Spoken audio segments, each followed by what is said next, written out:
अल्प खर्चात निवडणुका, मिनिमम एक्सपेंडिचर इलेक्शन हा सिद्धांत ऐतिहासिक होणार आहे।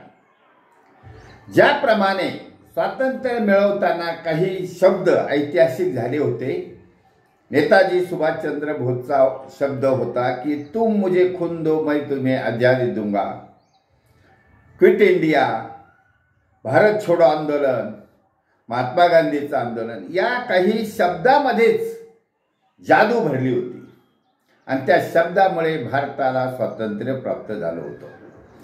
आता या संसदेमध्ये आणि विधानसभेमध्ये खूप सारे चोर दडलेले आहेत, चोर जातात, अनैतिक मार्गाने निवडणुका, बेकायदेशीर मार्गाने निवडणुका लढून ते संसदेमध्ये आणि विधानसभेत घुसतात।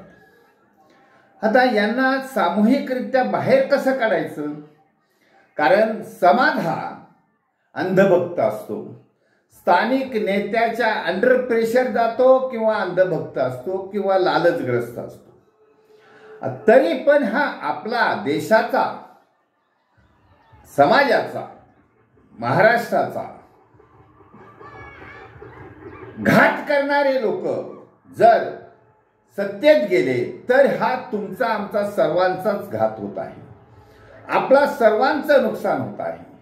आपण फक्त व्यक्तिगत पाहू नका, पाहिलं नाही पाहिजे, आपण सामूहिक हित पाहिलं पाहिजे।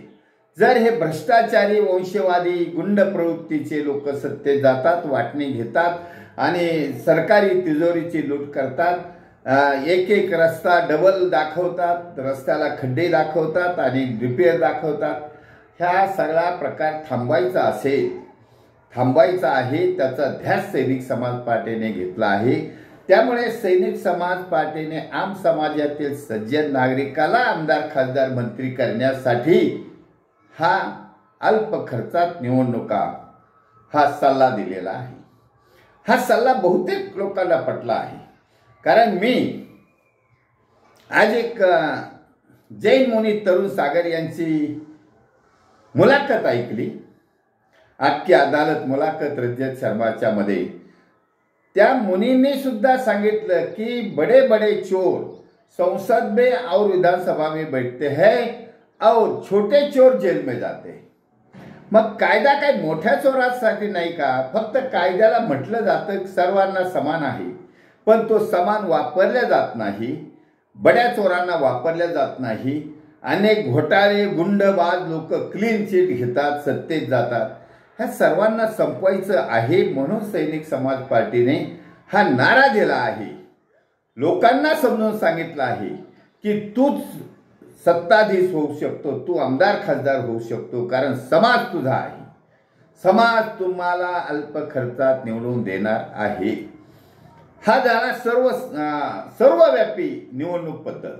आता महाराष्ट्रामध्ये माननीय सर्वोच्च न्यायालयाच्या आदेशाप्रमाणे 4 महिन्यामध्ये स्थानिक स्वराज्य संस्थेच्या निवडणुका होणार आहेत।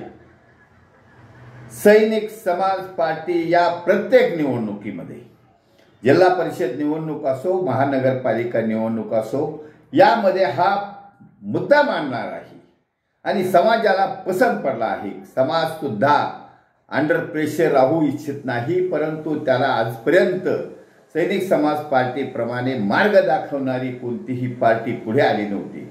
आता सैनिक समाज पार्टी अशी एक डेरिंगबाज आणि धैर्यशील नागरिकांची पार्टी आहे, आम समाजाची पार्टी आहे।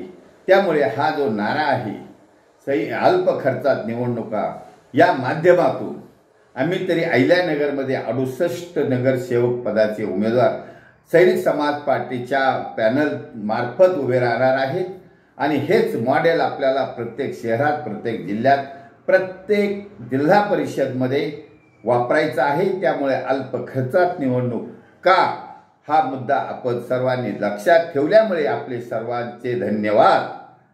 भारत वर्ष की जय, छत्रपती शिवाजी महाराज की जय, सैनिक समाज पार्टीचा विजय असो।